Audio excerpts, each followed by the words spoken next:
Alright guys, here's a review, I guess you could say, or just me showing off my P99 BB gun. It's a pistol, obviously. It's pretty nice.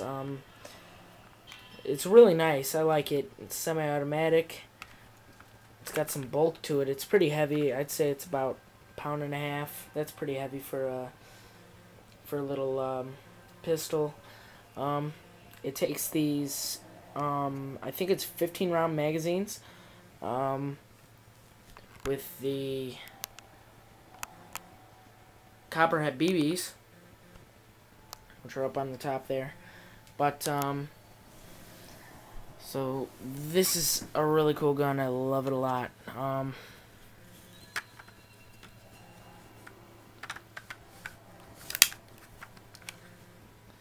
It's pretty awesome.